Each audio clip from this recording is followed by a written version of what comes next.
Hey guys, Matthew Paxton here from R&W Projects. We're standing here on the corner of Chestnut Street, located in Wynnum today, out the front of the new Cavcorp development, Catalina. This development's going to consist of 28 luxury apartments with a mixture of 2 and 3 bedroom units with some fantastic rooftop facilities. Let's go take a look.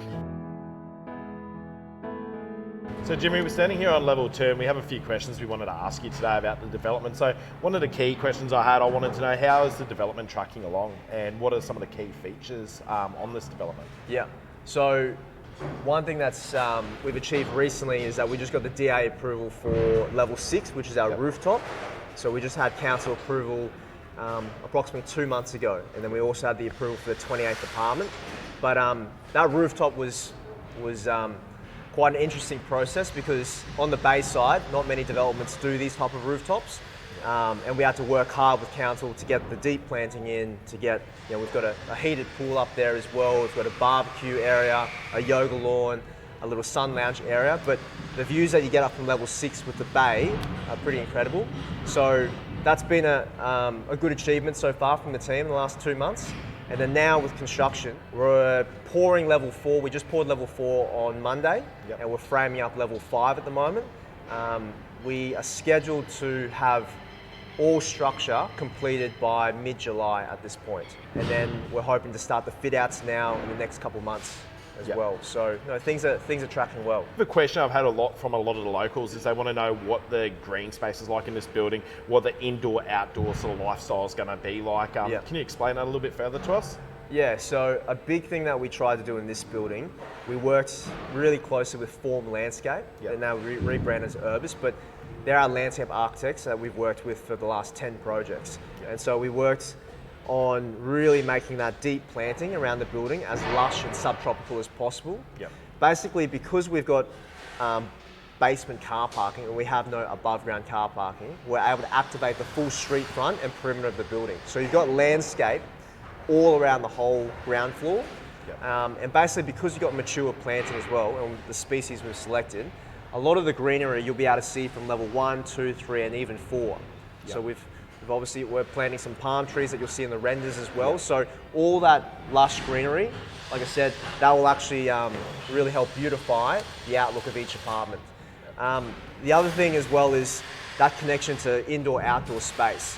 So being on the bay side, people love the sea breezes. There's a lot of natural light to this building as well. So we've tried to maximize all the glazing. Specifically in this apartment, we're in a type 01. The type 01 and the 04 are basically mirrored. But if we walked around, you would notice that there's over 21 meters of frontage on this apartment, which is extremely rare. And not only that, we're kind of standing on the eastern side of this apartment, but this is all double glazed, full height glazing as well. So you'll actually be able to open these doors right back. And same thing with the actual living space as well. And you get all that sea breeze coming from the bay. Perfect. So Jimmy, you've mentioned to us there's going to be a lot of green in this building and it's going to have a really good connection to indoor-outdoor living, especially with some of these massive frontages that haven't been seen here in the area before. I would like it though if you could give us a bit more details on the design features that you guys have taken in doing this development.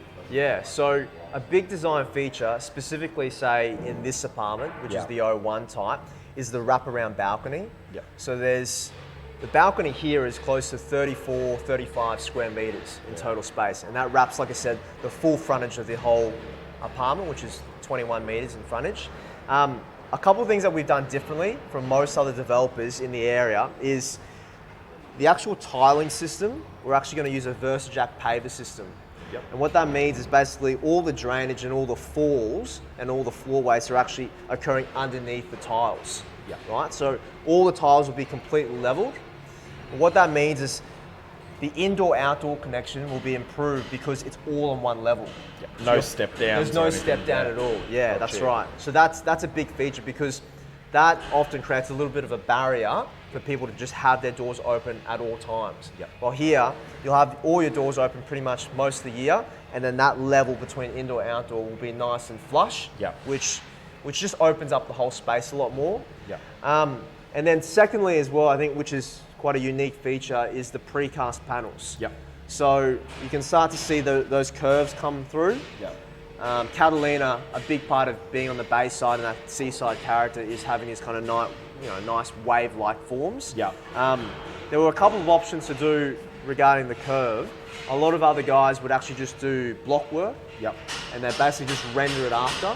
Yep. But what you find is over time, a lot of that render, because it's block work, will just crack over time. And forms lines. Yeah, so your precast panels, that's basically manufactured off-site. We crane that on as well. That's just a nice, better finished feature. It's a more expensive way of building as well though, but I think it's come out well. We'll then come back and patch and paint that as well, so that'll have a really nice smooth finish from the exterior. So Jimmy, one thing I noticed when entering the building today is that it looks like there's going to be absolutely no retail in this building, which I know a lot of buildings around here do have. I also noticed a bit of a design feature where it looks like you're going to do a bit of a bit more of a different approach, a bit more of an artistic approach. So one thing we had to push with council was we don't have any above ground car parking. Yep. So all the car parking, which is 2 levels, is below ground. So it's full basement car parking. So all the car parking is completely concealed, which reduces your noise, obviously reduces traffic as well. And then as an advantage, we then have 56 car parks. Yeah, right. So all the 2 bedrooms and 3 bedrooms will have 2 cars. Yep. There's 7 visitor car spaces as well. And then we also have 2 EV chargers downstairs as well. Yeah, right. And then, look, it is a bit different to do it that way because it is an expensive task to actually dig a basement. But at the same time, we can conceal all the surfaces down on the basement level, which that means it beautifies all the streetscape. Yeah. So one thing that we found in the bay side is that there are a lot of downsizers who want the gardens. They want that lush greenery. They've downsized from a house in Wynnum and Manly, but they don't want to sacrifice and just be in an apartment, a concrete apartment. Yeah. So having those terraced apartments on the ground floor, we think will appeal to a lot of downsizers, and the type of planting that we're putting around, it'll be a pretty special space. Yep. A couple of things that we also did as well, just while we're on the topic, by doing that basement, it allows us to put all the visitor car parking and visitor bicycle parking downstairs, and also our mail room is in the basement. Oh, perfect. Because the one thing that you hate is you go around to a lot of these apartment buildings, first off, because the car park's on the ground floor, it's all fluorescent lighting, it's all ugly signage, and then basically your mail room is just full of, letters and catalogue and stuff. So we had to work with Australia Post in a fair bit of detail to conceal everything down on that basement level. So it's going to be a great outcome. And then we're doing a travertine lobby as well. So just to keep in theme with all the kind of waves and curves, the lobby will actually be a beautiful arch. And then you'll walk in and that's completely cladded in Roman travertine with these kind of feature uplights as well. So it's going to be a nice boutique 5-star lobby. It's definitely something that has never been seen in the area before. I think definitely when you're looking at the quality and expenses that haven't been spared on this development and the extent of positioning certain aspects of it to make it really that owner-occupier sort of feel. Yeah, the target demographic for us is owner-occupiers. All these apartments are designed to be owner-occupier apartments, but at the same time, because of the housing crisis that all of Australia is experiencing, the rents have gone through the roof. So it starts to become quite an appealing investment for a lot of those sophisticated investors, especially if something of this quality as well. We know the value will continue to appreciate over time.